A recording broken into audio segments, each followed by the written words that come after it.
the whole field of trauma therapy and somatic experiencing and somatic modalities is a fairly new area. And within the area of somatics, there is still a lot that is conflicting and or emergent. And a lot of things are quite subtle, right? So, for instance, the shaking, the shaking out of the body, when the body is allowed to do that, is probably one of the most effective ways to release things, particularly if it's acute stuff, right? Or when you hit a trigger and you're really, really triggered, and you allow your body to have that shaking. The same kind of shaking in a forced way can be a glossing over or pushing down the much more subtle feelings that are underneath. So it's not as easy as, oh, if you shake, then all will be well, right? It's much more becoming sensitive to what the body really needs and always feeling one below the thing that's happening. Because we are humans and not animals, and no offense to animals because, I feel very strongly about animals. But when you see, for instance, a gazelle shake after it escaped a lion, they shake, and then there comes this last where they just shake it off and then they walk off, and it's fine. And from what we can gather, because we don't know, we don't speak gazelle, right? The gazelle is done. Right? It's not sitting around at the watering hole the next day and, going over the events again. Well, maybe, right? But it doesn't look like it. While in humans, of course, we're built with processing powers that make it that even though we can release trauma from the body, we can always re-injure ourselves, so to speak, by hitting that groove again. And some people are expert groove hitters, or as Steve calls it, scab pickers, right? Where you're essentially, you can use the same principles that release the trauma to also re-traumatize. Right? So that's one thing to keep in mind. There's other ways to process trauma, one of which, in the most gentle way, is with some of what we did when it's properly guided, for trauma release, which we did not do here, right? But that kind of non-linear movement for long periods of time in a somewhat trance-like state where the body gets to unfold and you can feel the layers of the sadness, the grief, the resentment, the mistrust, like all of that, and let it unwind. Hour and a half, 2 hours. It's best done guided with somebody who knows what they're doing so that they can tell you when you start bypassing, skipping out, right? You can skip out by making sounds, you can skip out by crying, but you could also process by making sounds and process by crying, right? There's a fine line, and you need somebody who's really, really skilled to know which one you are doing.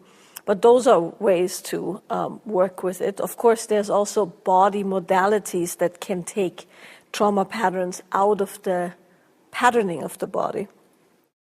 The Grinberg Method is a specific modality where the people really, really, really have to study for 4 or 5 years, right? It's very, very rigorous. In the Grinberg Method, what they're looking at is how, let's see how I can say this briefly. They look at how you create movement or intention patterns based on emotional things. And then they teach you how to identify the tension in those patterns and release it. It's very specific. So that's another way that you can have somatic release.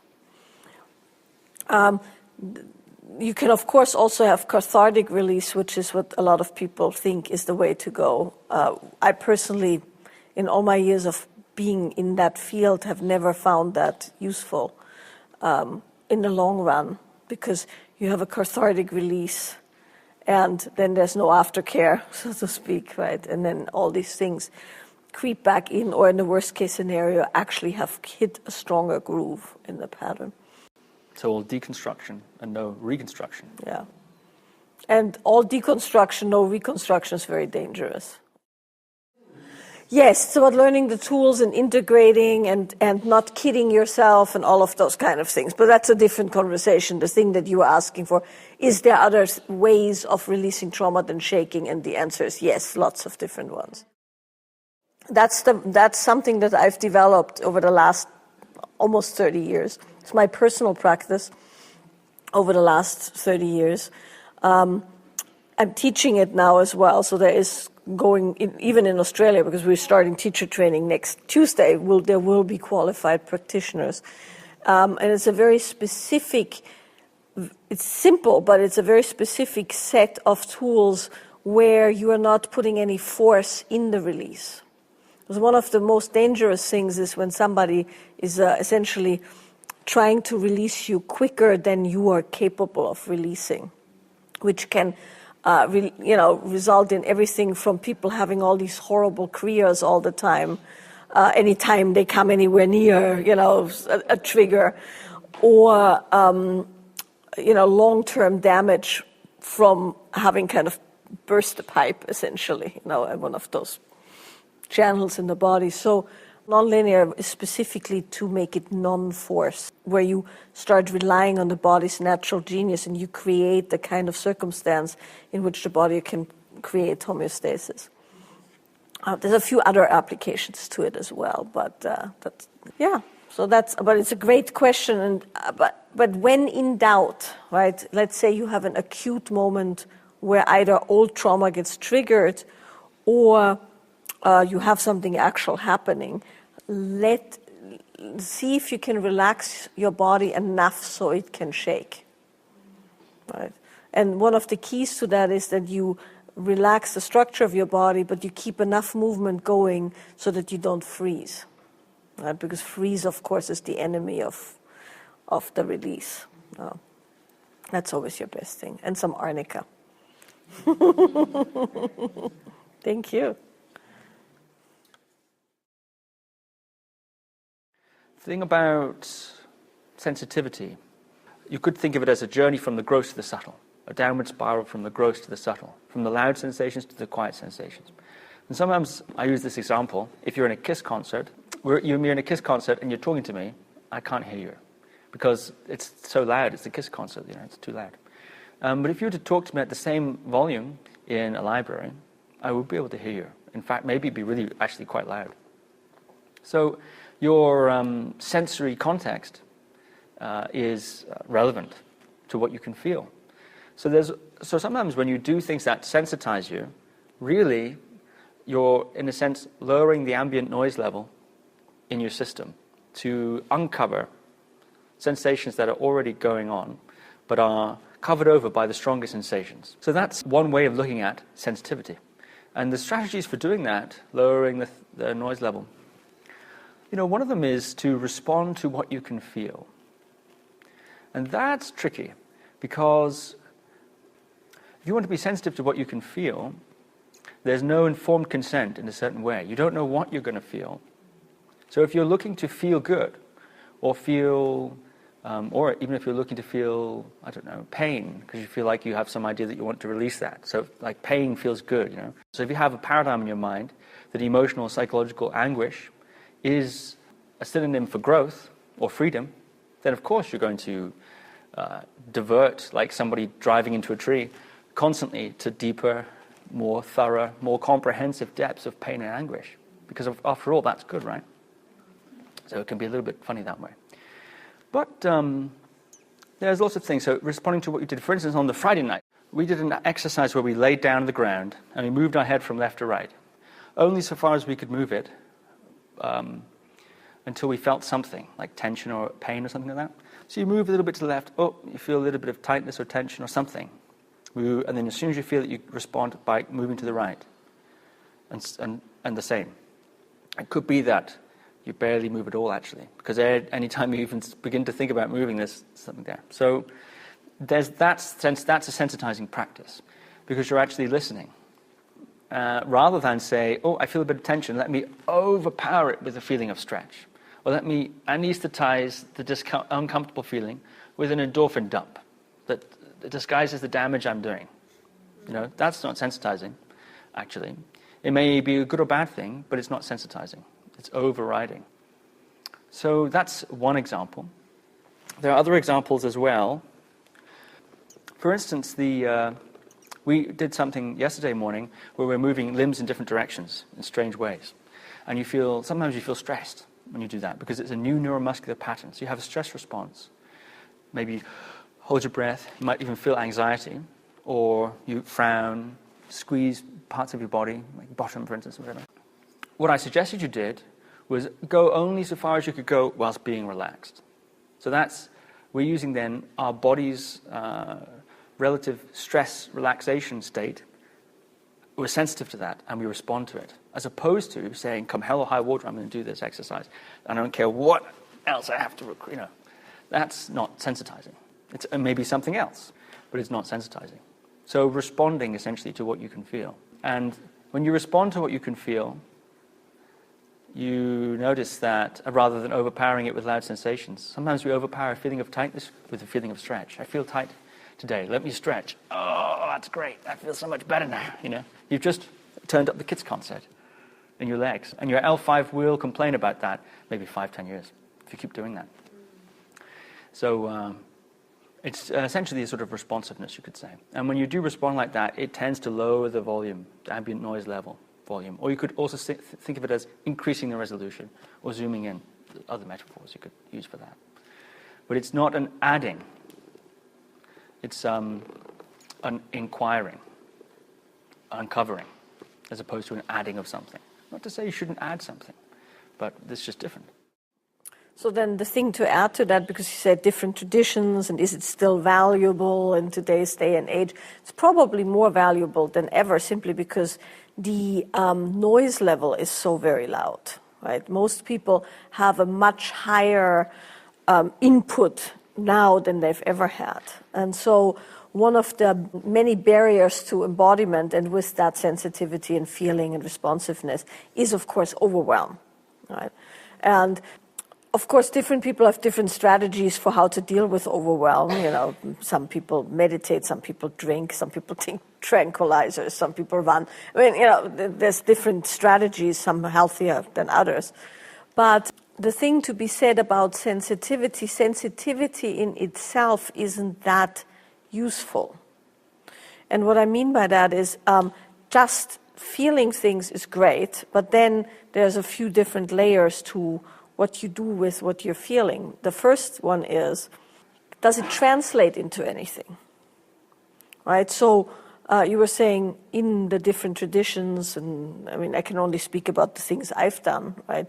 Like for instance, in both my counseling practice, in working with drug addicts, and in profiling, one of the things that's very specific is that your sensitivity in itself isn't useful. It has to be paired with distinctions. So if I sit across from a client, and of course this also applies to workshop teaching, but workshop teaching, it applies to a whole room versus a client, you sit across from one person. Noticing that they're flinching without knowing what that flinch is about is pretty useless, right? So one realm of sensitivity is being aware of things that are going on. And the next thing then is that awareness filtering through into conscious awareness. And then that conscious awareness filtering through distinctions that you have learned that allow you to have insight on what's happening. And then the next set is, of course, having the skill to do something with what you then have found to have occurred, right? Those are distinct layers of action, and that's what makes you skillful.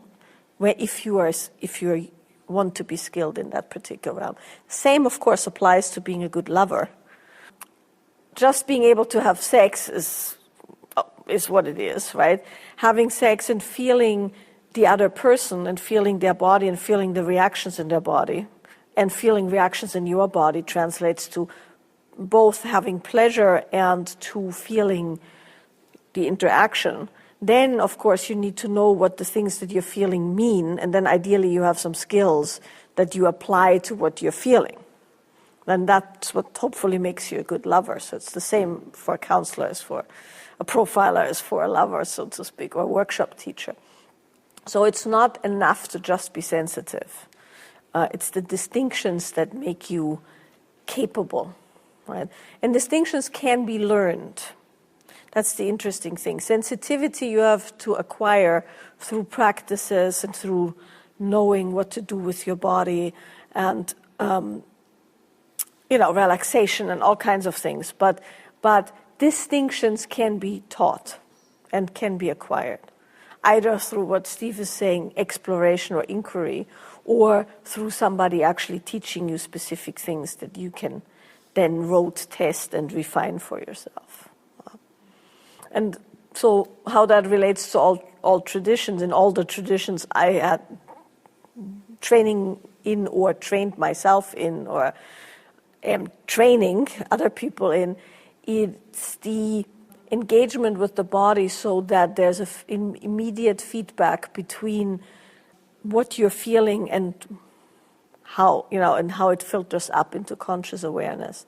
And then come all the other sets. So when we were talking the other night and I was saying when I was 19, like most people I know, right, if something happened and you have like a bit of a bad feeling, but that's about as far as it gets, right? And then 2 or 3 days later, you've relaxed enough around this and you go, actually, that was not okay what he said, or something like that, right?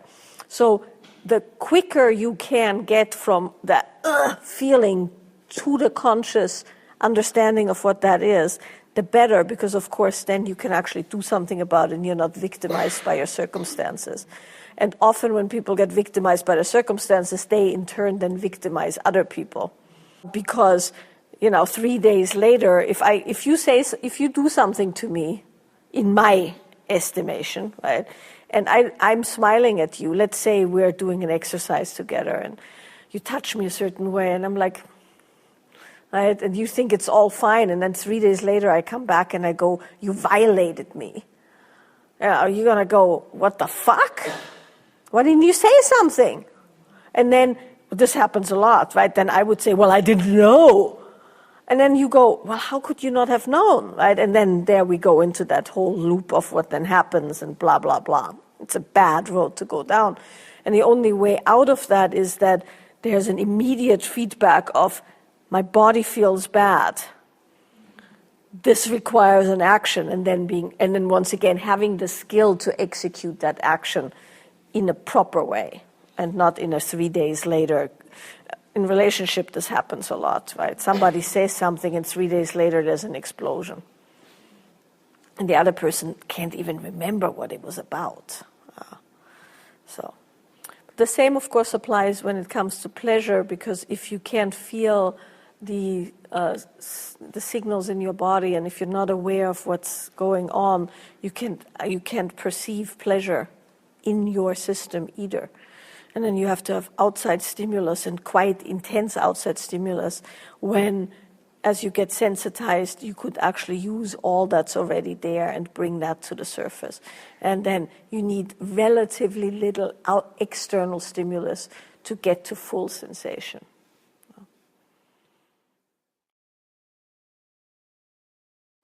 There's lots and lots and lots of research done on the efficacy of psychedelics as a form of healing in both PTSD, acute trauma, depression, addiction, right? So there's loads and loads and loads of research out there, and that research is very, very positive.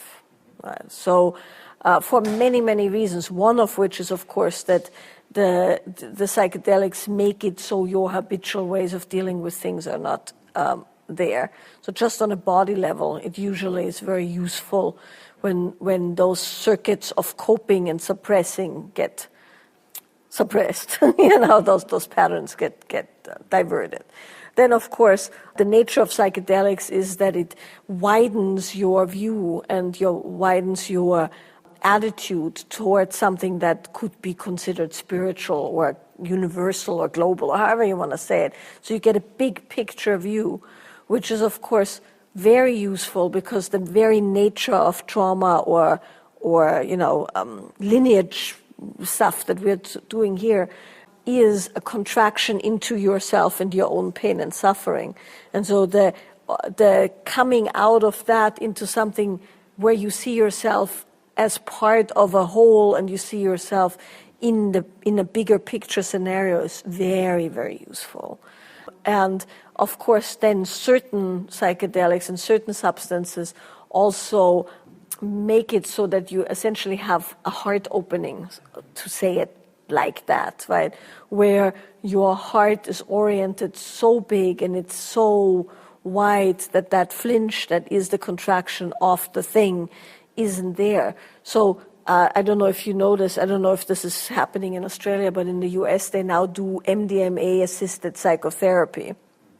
Not something to be done lightly, because unless a therapist is really, really good, and there's very few really good therapists, there's a lot of people who essentially became therapists because they're intrinsically fucked up. And often you find that I find it often that the therapists and trauma teachers in a workshop room are the first ones to get triggered, which is concerning when you think of the fact that you're giving yourself over to that. So you would have to find somebody very, very, very good. But when you do, a good skilled facilitator can help you hit these areas when you can't close it down and process them through. I once saw in the early days of that research, which was 15 years ago or so, I once saw a session where somebody I knew at the rehab I ran do an LSD trip with a man who had severe ritual sexual abuse as a child, and it was remarkable. I mean, really, really remarkable to see how the therapist, who himself was an old stoner, to say it nicely, or tripper, who was in his 60s back then and had extensive first-hand experience, but also was an incredibly good therapist, skilled in sexual trauma and drug addiction, right? He guided this man through, and the man had such a profound experience. He was never the same after, in a very, very positive way, and it completely took care of his drug addiction, interestingly enough, right? But I've also seen people essentially use drugs over and over and over, kind of picking the same scab or creating the same groove, because it's kind of pleasurable going there and packing all the stuff. And, it's like having a little treasure chest. You open it, you look at everything, you touch everything, then, and Well, I can't answer it from I can't give a personal recommendation, I'm afraid, because I don't have enough information. But I can explain what I meant. Yeah. And what I said was, it's all deconstruction and no reconstruction, is what I said. That's all I said, actually. This is simply, to put it a bit more abstractly, because outside of a case study scenario, it's difficult to be any more specific. I was simply suggesting that in a certain way, we are a bundle of conditioning, a bundle of habitual patterns, not only psychological, but also perhaps somatic and biological all this and so on. Sort of a forward momentum of patterns with a certain life, and when that life ends, patterns disintegrate or unravel or change. So the idea that to be totally free from conditioning, that if I could just get rid of the influence of my parents, or if I could just get rid of X, Y, Z, to deconstruct oneself entirely into, it's not possible, I don't think, in the way I'm defining conditioning anyway. It's possible to, let's say, beat oneself up with release strategies that all they really do is just make you more prone to feel stronger release the next time you beat yourself up with that release strategy. It's just conditioning. Feel pain, scream, punch the pillow, whatever's the release strategy. Then you are paving a pattern, you're paving a way. That's happening as you do that. So there's another side, which is reconstruction side, an awareness that everything you do is forming habit patterns and grooves, including catharsis. And there is suggestions and arguments and so on that a great deal of catharsis is just simply doing that, making it worse, basically. I think you said it, but when we talk about something specific, let's say Drug addiction is a good one. Drug addiction is a very good one, right? So one of the tricky things about drug addiction is, and why, I don't know if you know this, right? Like a classic treatment, meaning like AA-based, 12-step-based treatment has a minus plus 2% success rate, which means 98% of all people who go to AA meetings fail. And 2% of people who don't go become alcoholics. No. Is that what that means, minus 2%? People in nearby buildings start drinking. So, meaning the same is true for most rehabs, right? The rehabs are happy if they have 3-4% success rates, and that's in a 2 to 4 area, to a 4-year area, right? So it's very, very hard to deal with addiction. The reason it's very hard to deal with addiction is that it's really not about the substance. So, you can detox from alcohol or from cocaine or something fairly effectively, and for instance with opiates, which are considered the worst addiction. Even from opiates, nowadays they have treatments where they put you under and they give you IVs and they scrub it out of your system and you don't even have to feel the pain. But it's not, the substance is connected with a million little habits and patterns and triggers that make it so every moment of every day you get reminded of wanting to use this very thing that you're using. So you see your friend with whom you've used and you're right there. You've finished a phone call, and that's when you would, this is the same even with smoking. We don't even have to go so, smoking is equally as bad as heroin in that way, right? If not worse, because you don't usually do heroin after every meal, but most people smoke after every meal. So you have this constant triggering. So when you reconstruct, right? So you could go, well, why did you do this in the first place? And often with addicts, not always, but often there's a sense of lack of self-worth, not good enough, never could live up, like all this kind of stuff. So you could deconstruct these things. You can have cathartic or release things. You can release them from the body. But then you have to actually create different patterns and habits. It's a little bit what I said with speaking English as a second language, right? You even look and feel different to people when you speak Polish, right? Yeah. So if you would speak Polish right now, everybody would perceive you differently. It's the same with me. When I start speaking Austrian, everything in my behavior changes, and the way I move changes, and the way I look changes, because it's a different human, right? Kann ich Deutsch sprechen? Auf jeden Fall könnte ich einmal Deutsch sprechen. Spricht irgendjemand noch Deutsch hier, oder? Ja, genau. Right? So it's a totally different thing. And so that's what you have to do, right? So you could say, I have reconstructed myself in English, which I certainly have. Yes. Oh. And for instance, I've learned everything about teaching and how I teach and all of that in English. So when I go to Europe, we of course teach in English together, but I once went to Switzerland without him. And I had to teach in German. But then there were some people who didn't speak German, which they didn't tell me. So I taught a whole workshop, parallel in 2 languages, with a Q&A where I had to translate every question into the other language and then answer in 2 languages, right? By the end of the weekend, I was essentially psychotic. Right? I mean, I was so fucked up. I didn't know what was up and what was down because, from that. But so that's an example for reconstruction. You can completely reconstruct yourself, and it is like learning another language. And for that, you would have to have proper skills. You have to train again, right? It doesn't just happen. So release is one thing, but then your reconstruction will require a lot of repetition. It's like learning how to walk again. Most therapeutic contexts will include an element of that. It's not just sifting through the shit. It's constructing some sort of positive outcomes also.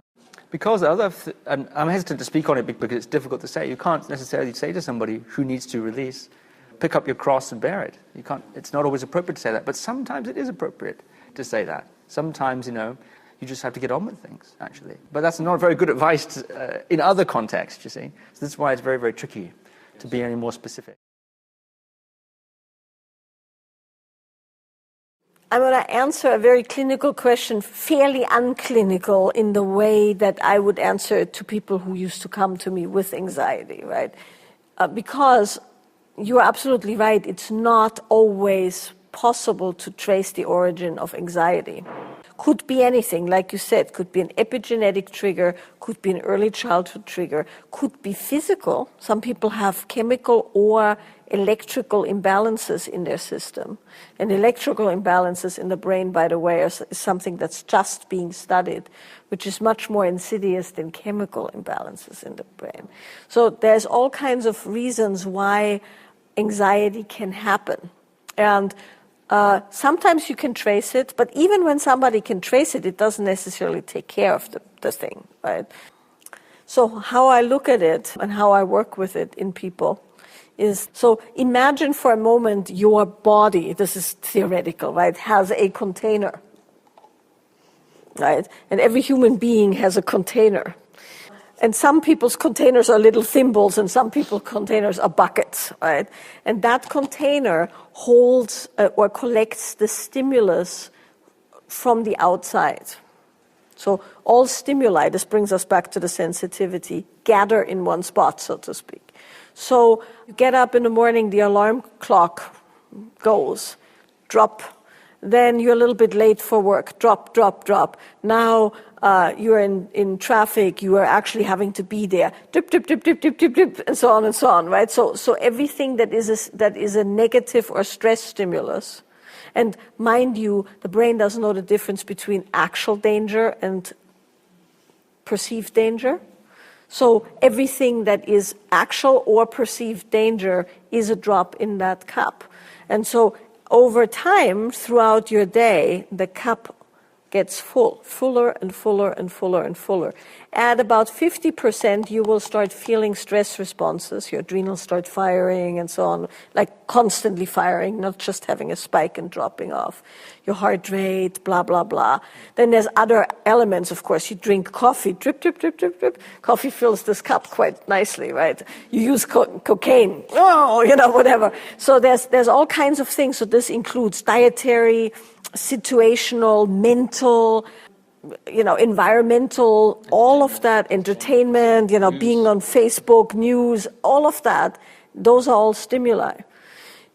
So at some point, the cup's full. And when the cup is full, you will have a panic attack. Right? That's just the way it goes. So the moment the cup starts spilling over, you have a panic attack. The panic attack eventually, of course, empties the cup somewhat. But then, of course, you start getting afraid of the next panic attack, which fills the cup faster, and so on and so on. But the key there, then, is to simply look at how much of the stimuli can you reduce ongoingly, what can you do to empty the cup, and can you acquire a bigger cup? Those are your strategies around that. That's how I work with people around it, right? So there's ways to create a bigger cup, meaning you help somebody develop capacity, you relax them, you give them tools, you work with their nervous system, you reduce trauma responses, blah, blah, blah, right? You give them more capacity. You reduce overstimulation. That includes everything from environmental impact to negative thinking. You can do things with supplements or whatever, and it's all kinds of ways. But what I look at is how do you prevent the cup from overflowing? And that's, to me personally, a much more, and I have to deal with that myself. Like, for instance, when we were on the same flight, it was fucking bumpy, right? So now, mind you, I can tell you this because you know what I'm talking about. I once fell into a clear air turbulence of over 2,000 feet. right? So when there's the slightest bump, my whole body goes into massive, I'm going to die. So 6 or 8 hours or whatever, how much bumpiness we had, to my body is essentially, it's almost unbearable. So it will take days to empty my cup from that, right? So I will have to do all kinds of things. And I went to the chiropractor, I had a massage, I have to, we sat and meditated. I whine, that's a good one for me. Right? Whining empties my cup quite nicely, right? So, but that's just a matter of thing. But for instance, if I don't do that, and now we're going to Byron tomorrow, and we're going up there, and if there's even the slightest bit of bump, I have such an adrenaline spike. It will take me the rest of the day to recover from that rush, right? So that's neither here nor there. Could I take tranquilizers? Probably, right? But that doesn't help the situation. You just work with the cup, right? And mostly I can work with the cup, and I know that if I have to go fly, there's certain other stimuli that I will avoid on the way there, afterwards, food, drink, so you have much more agency over the cup when you know that you're essentially only metering the filling or emptying and not deal with the totality of your existence being obliterated by this strange thing. And then in that kind of scenario, you can become quite empowered, which doesn't necessarily mean the anxiety goes away, but you're empowered in the management of the dripping. And certain things you can do something about, and certain things you can't do something about it. Nobody leaks energy just to experience the negative effect of having leaked energy. There's a positive payoff somehow in there, right? This is why it's hard. And it's also unconscious and automatic and maybe even foundational, so it's tricky. But yeah, sensitizing will certainly help. Also noticing the consequences of situations when you feel low, tired, irritable after something. But that helps somewhat to see the consequences of it. See the areas where there's also areas in which it seems to be getting worse. More work is required. More complexity is being added, say in relationships or something like that, You can also sensitize to the on-ramp, which is the hunger, the yearning to do whatever it is, or the pre-leak conditions. You can acquire a sensitivity to those. For instance, one of the classic ways is when you in meditation. It's a way. If you sit in meditation and you want to scratch your nose, or get up, and if you don't scratch your nose, what can happen is, so scratching the nose is the tip of the iceberg. I have an itchy nose, I want to scratch my nose, but then underneath, this is sort of what can happen if you don't scratch your nose, right? Okay, maybe it goes away.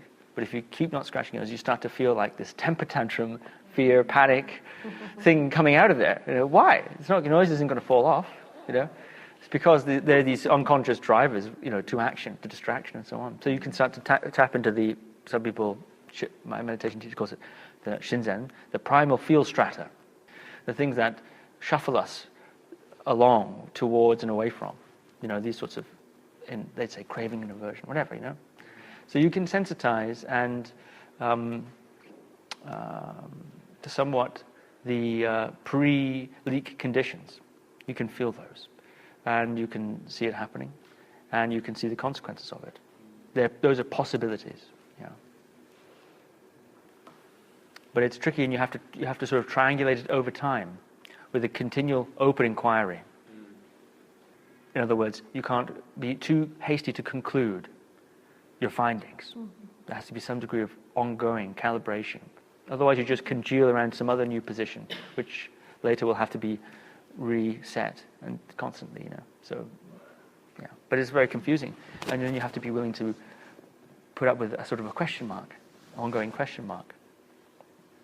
But if you can put up with an ongoing question mark, then you're already that's like Zen Roshi level right there, That's not a therapeutic answer, but maybe you should give a therapeutic answer.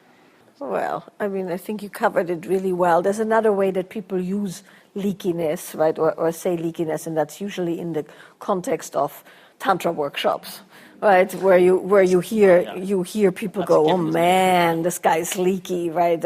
Oh, he's leaking energy.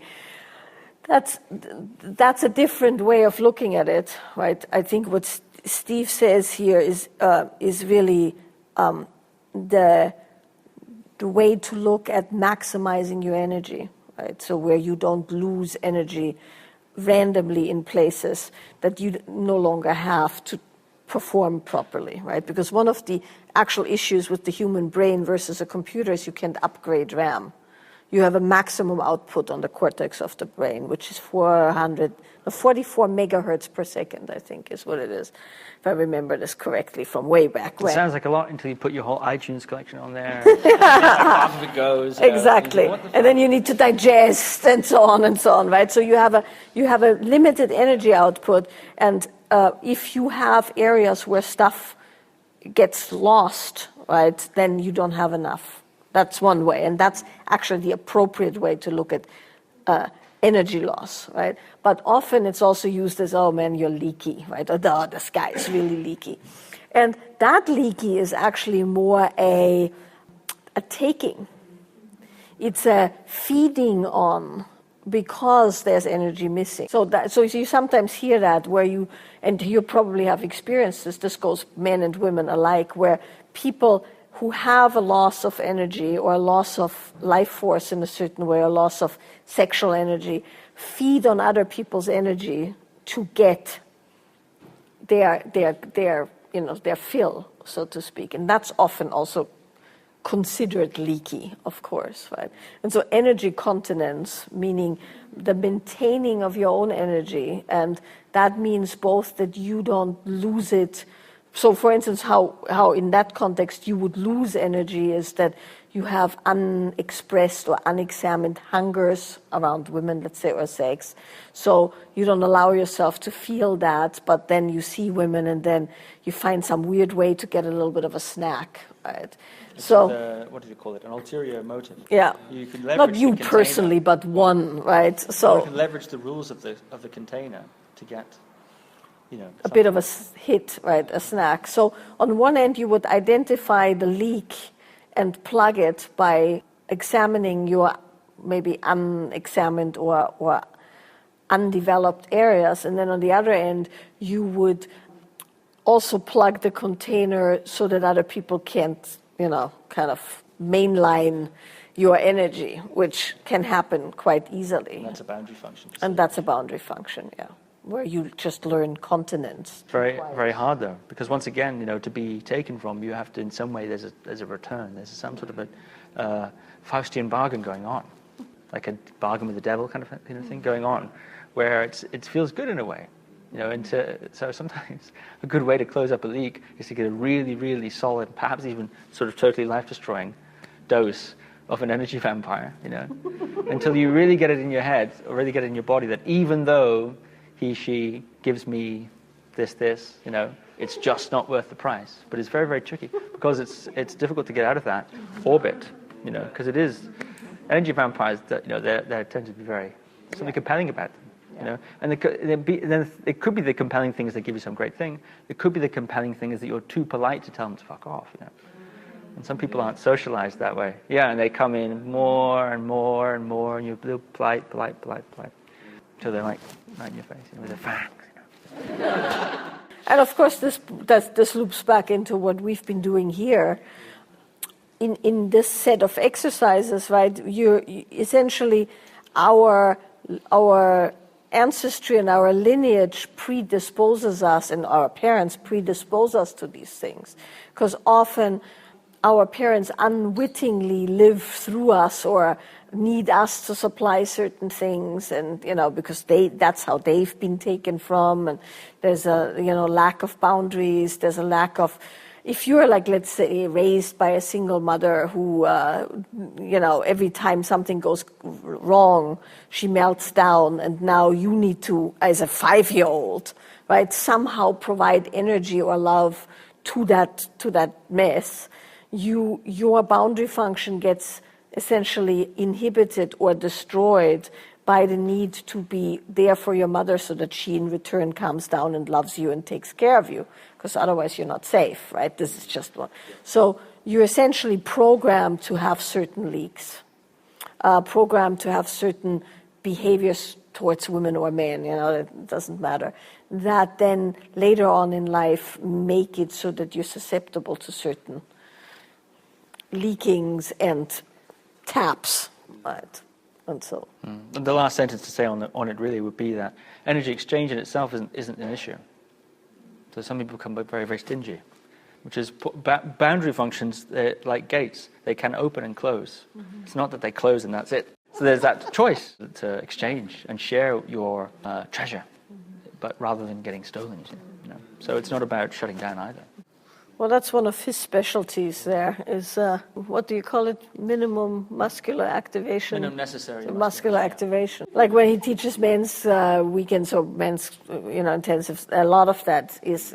and with the women, we do it slightly different. We're looking at push, right? So which is the same thing, it's just a slightly different way of that, where you use a lot of force to on stuff that actually doesn't need that much force, and hence you don't have... so.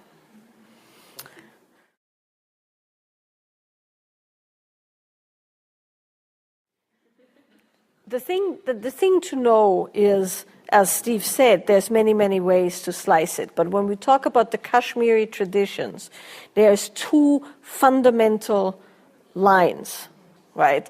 So supposedly when Lakshman Ju died, who was the last of the known scholars of the Kashmiri scholarly tradition, he was the last one. Now, somebody like Christopher Wallace, who is a really good scholar and really clean and really, I've read some of his things, not much, is following that particular lineage. And that lineage is a scholarly lineage of thinkers and writers and men who are making sense of things, right? It's very valuable. There's another man in the U.S. called Professor Douglas Brooks, Dr. Douglas Brooks. Same thing. They know each other. They're very aligned. It's super technical. They have all the proper pronunciation. They write about this and that and the Shaktis and all the different ways you can do it. And that's very, very valuable. And it's clean. So that's one way that you can go. Then there is the traditions that are passed down just from woman to woman, like the one that I was educated in, which is not scholarly at all. And in those traditions, there's different, how shall I say this, different orientations based on the tradition and on the people in the tradition. And what I mean by that is, for instance, in my lineage, I can just talk about my lineage. In my lineage, it is considered that each woman who holds the lineage has to bring the lineage and the teachings of the lineage forth through her particular gift. So, for instance, the woman 2 up from me was a choir master in an Indian boarding school. And so her teaching all came through music and through singing and through educating the voice and making the body open through the voice. So she learned from her teacher, though, who was a householder with, who didn't work at all, who had a certain kind of set of circumstances that was very devotional, that she learned and ate and drank and whatever she could metabolize, she then gave to the next woman, who then brought it through her set of skills. And then my teacher had a very specific set of skills in which she trained me. Now, I'm a very drastically different person than my teacher, so I'm bringing it forth through the way I teach. I already have an established platform, so to speak, that I had before I became the lineage holder. So I'm pressing that knowledge through the way I'm doing it. Right? So that's a very, very different way of teaching those Kashmiri traditions. Now, there is aspects to it that always stay the same, one of which is devotional activity, the emptying out of yourself. In my case, it was sweeping and chai making. initially. In the case of my teacher, she did scales up and down, up and down, up and down. She's a very, very accomplished, beautiful classical Indian singer, she was, right? Because that's how her teacher taught her. So, but it's chop wood, carry water, essentially, right? And then emptying out and the movement from that emptiness. And with that then comes an engagement into classical, that's the Kashmiri classical thing, deity yoga, right? Where you essentially merge with the deity, you empty out your persona and all of that and take on the attributes of the deity. You become the deity, which gives you insight into the arbitrary nature of reality, right? And all of those kind of things. And then in that, when you know how to do that, you then learn how to polarize with a male deity, and the male deity is in the form of a male practitioner who has had the same kind of different training, completely different training, same kind of ability to become empty, fill himself with God, so to speak, become Shiva to the Shakti, and then you do sexual practice as empty of yourself, And then there's such thing as the Maithuna ritual and things of that nature where you're essentially representing God and goddess in the sexual union for a specific, but that's far down the line. There's no sexual practices I didn't do any sexual practices for the first 5 or 6 years at all.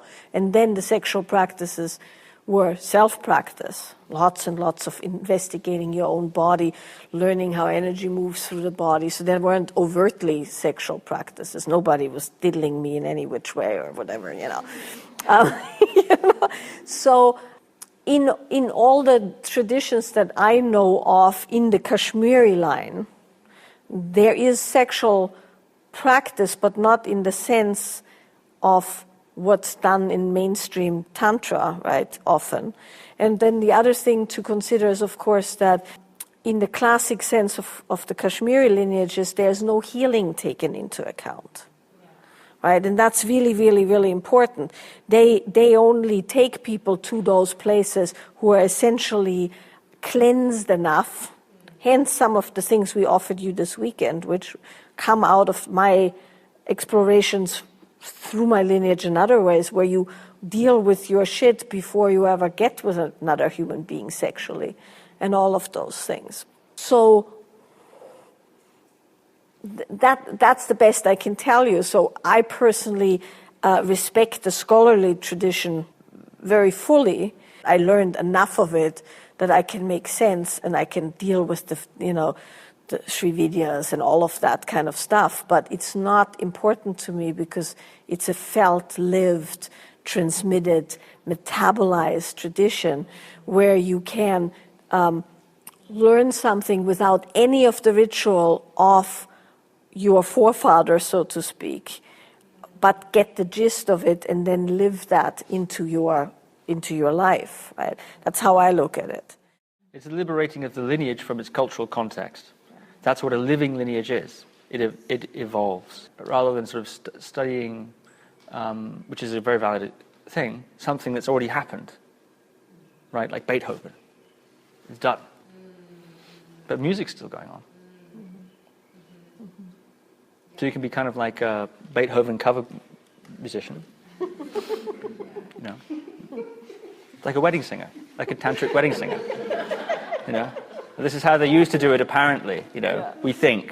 And then they discover some other text. They go, oh, no, that's totally wrong. Or that's something that they took from Swedish gymnastics. It's like, oh, my God, last 30 years of my life's been a lie, I don't have to be a vegetarian and, hold my breath every day and whatever it is, But one of the things that I'm very, very big on personally and have for many, many, many years, and that's one of my primary practices, is there is a text, right?